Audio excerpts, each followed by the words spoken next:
and it will be the final event of the festival, followed by a small little ceremonial something. So that's going to be an exciting development by the time the festival ends on that Sunday. So Lauren, are you with us?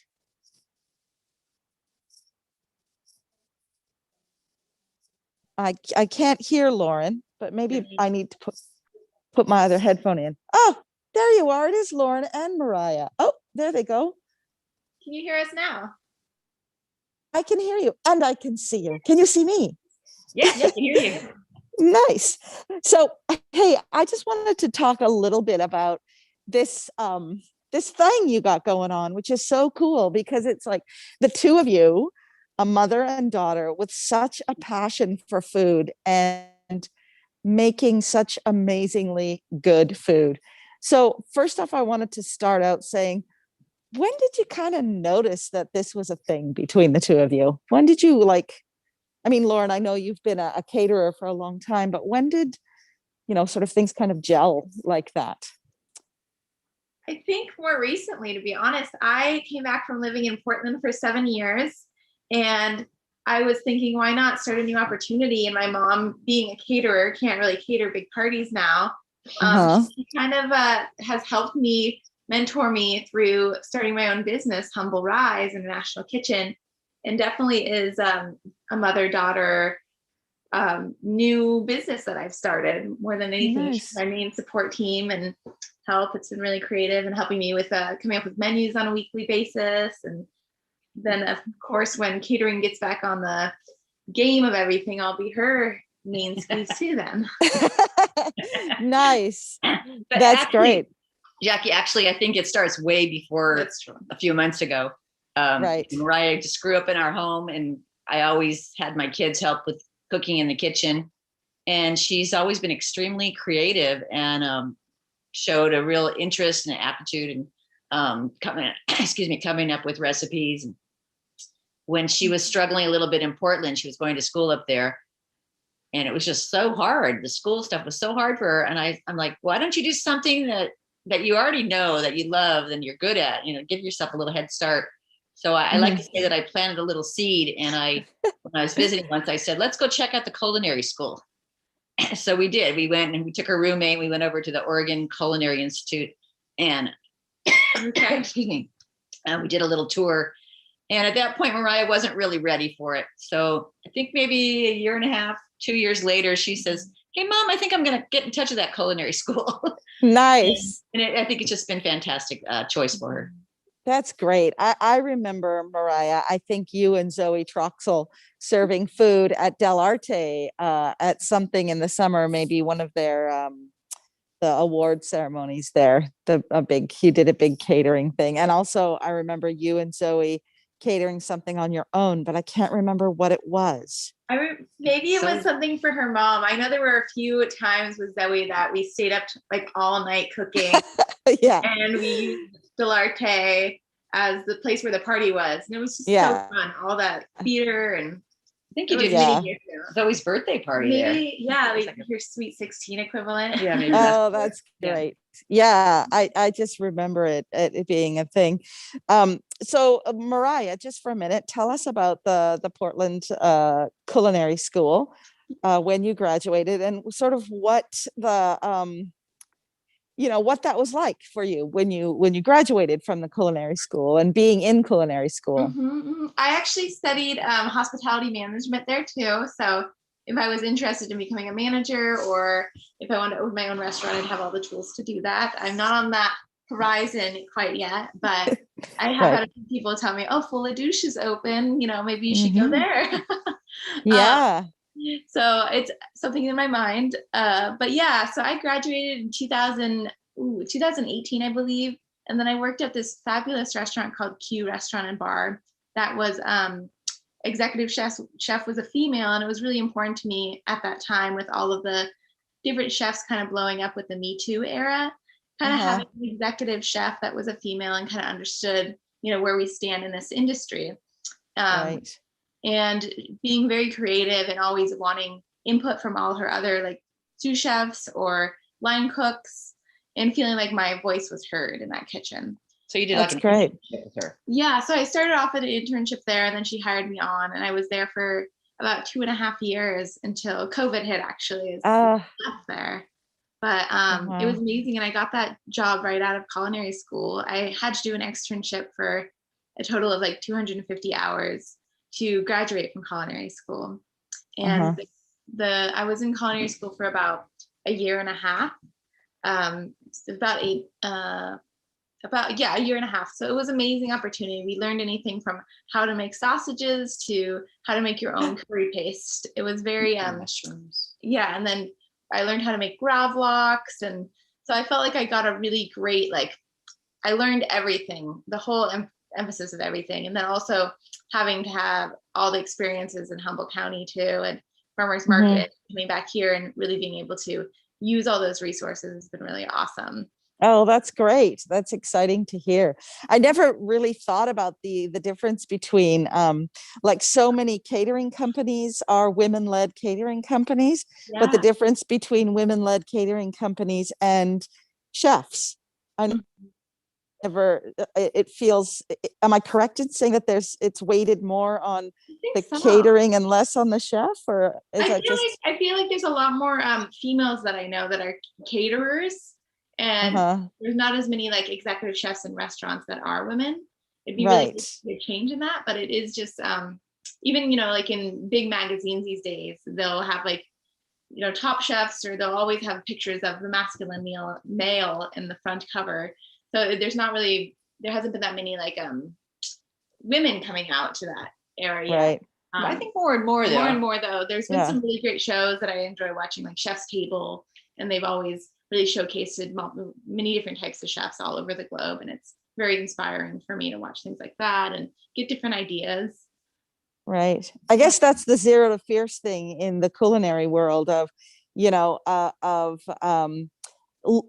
not looking at caterers as, caterers and chefs are the same. The caterer is just running their own business as a chef and bringing it to the where you are, and the chef is doing their thing and the people are coming to the restaurant. So looking at those two things as just different ways towards the same middle of empowering women to run their own things. Yeah. So let's talk a little bit about what's going to happen on Sunday.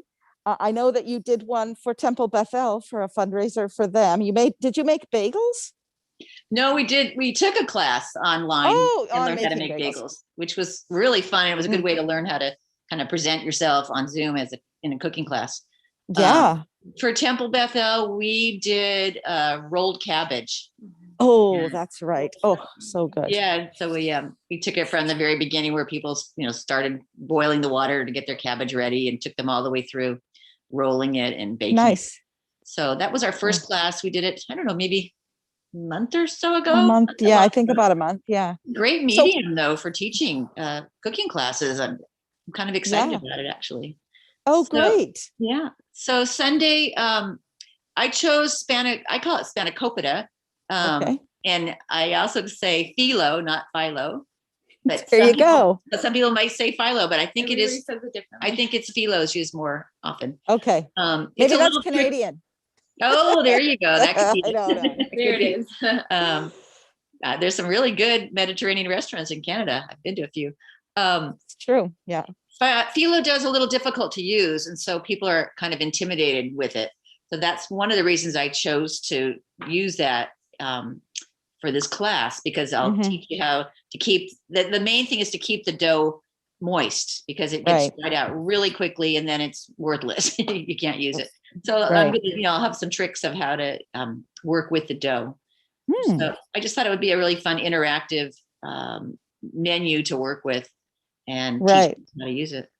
And how many people can you have at the Zoom when you do it on the Zoom call? I'm just going to be in my own kitchen, so I can have as many as you guys get on there. I'd like to say that we hit 500 registrants today, so we can take nice. all 500 people can come and that would be awesome. eat spanakopita and phyllo. Is that right?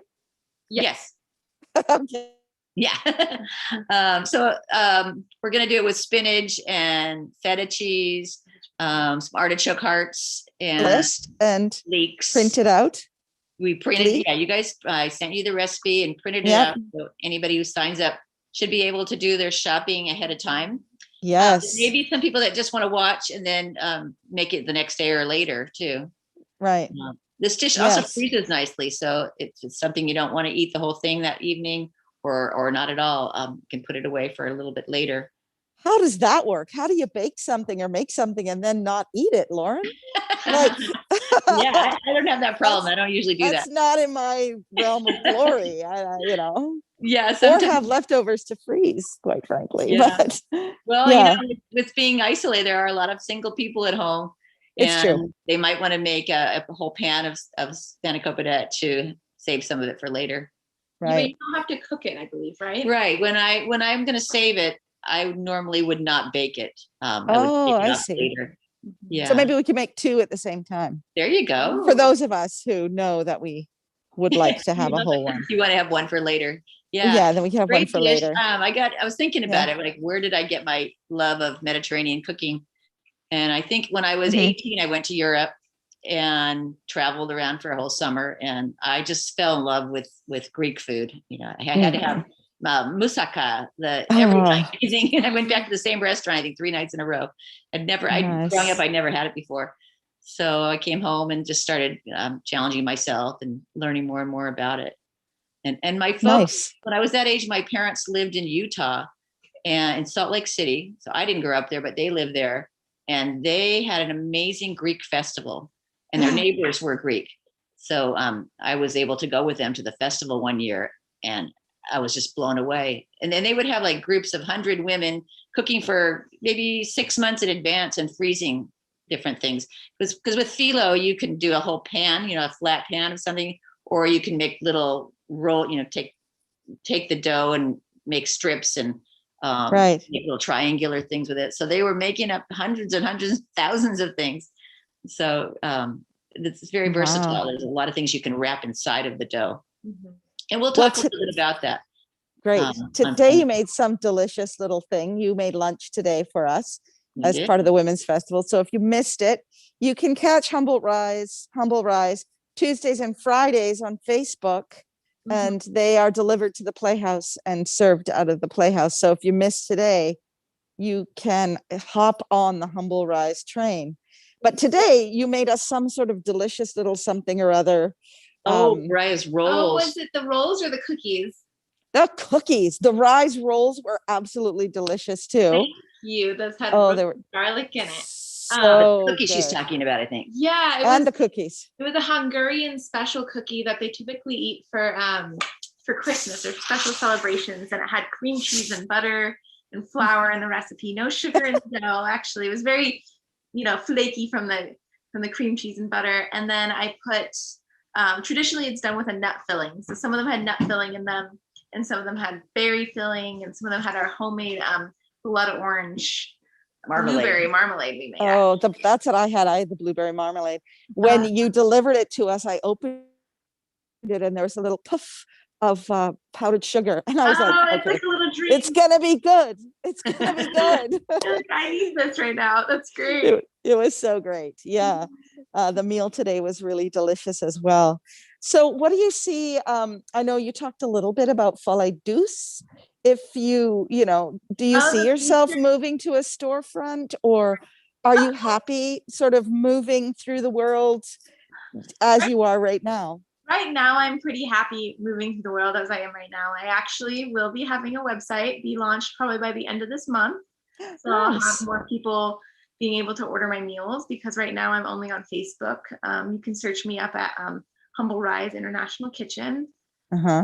And I, for definitely during COVID time, I'm just doing it like to go meals, because it's definitely a big investment to open a restaurant. But in the future, with a supportive family and supportive partner, if that falls into place, I definitely would enjoy doing that and doing something maybe with having it be a nonprofit organization and working with women and teaching them valuable culinary skills, or kind of doing some teaching opportunities too. Yeah.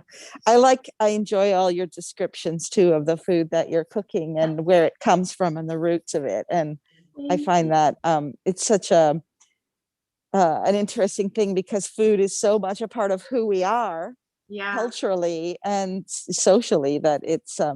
it's great to hear about all those Mariah's had the elements of the opportunity to food. travel. She's traveled a Mhm. lot, Very Jackie. Oh, good. And I think Nice. that, the culinary All part the is flavors really has big really part of come it. from my travels. Like I'm going to be doing a Mediterranean Misa platter on Friday next week. And that's kind of my inspiration of traveling through Israel about 4 years ago and having falafel every day. So I'll have Yum. falafel on that menu. And then I grew up going into Puerto Rico. I did a Puerto Rican Caribbean menu a couple weeks ago and just mixing it up. And eventually I'll probably do a groundnut stew with either goat meat or chicken. So I've definitely had a lot of experiences where I'd love to mix all those flavors together and create just something brand new or to bring something Yeah. that people here try all the cultural. She It's got an to stay oh, with families when she traveled through India and Mhm. Africa. Mhm. And we went together to Cambodia and Malaysia and stayed with families. So the grandmas were teaching us how to do things. We got some oh, precious pictures of people. It was pretty awesome. that's great. You can also find a link to Humboldt Rise on our website under events, I believe. So if people want to go through our website to arrive at your Facebook page, I believe it is on our website, the arcadaplayhouse.org under events. That makes me happy to hear. It's what was I going to say? I was going to say something about something, and I've totally drawn a blank because I got thinking about a Mediterranean platter next Friday and how that would be so good to order so that Friday would come and I would have food. Yeah. Sure you get one. Another thing, Jackie, if you guys could put Comfort of Home on there too, the link would be great. Because I feel it's been a very quiet year, obviously. I bet. And yeah. I think, I'm starting to feel a little more optimistic about things getting back on track. I hope. Great. Fingers are crossed. Got a few calls for weddings this week and yay. It would be nice. Yeah, for sure. What I would say is to just email us your, whatever you want us to link to, or drop it in the chat, and Haley can throw it up on our website too, as well. Because I think it's really important to, I believe in the culinary arts, and so how we support our culinary artists as well. Thank you. How I can help support that. That's sort of what the impetus for the lunchbox is, which to me is really exciting, and I think is a format that can hold for next year's Women's Fest. Even though we'll be in the theater, I think it would be exciting to have different women caterers and chefs take over the theater for a lunchbox and do what they're going to do with it and cook with how they're going to cook or present it or whatever they want to do. I think that's an exciting possibility to merge the two things. Yeah. Be able to do that. Yeah. Thanks so much for joining us. Make sure you check out all of our website information. We have 2 more lunchbox coming up Thursday and Friday. There's still about 10 minutes left, I think, to order for Friday. So there might be some lunches left over that you might be able to buy, but there's still time to buy something for Friday. Thanks so much for all the great food that you give us here in Arcata. Thanks for feeding me well. I've always enjoyed all the food I've eaten from both of you. And I like to eat. So, yay! Thank you. Thank you so much for joining us, and have a great night. Thank you. And have a good time. You're welcome. Thank you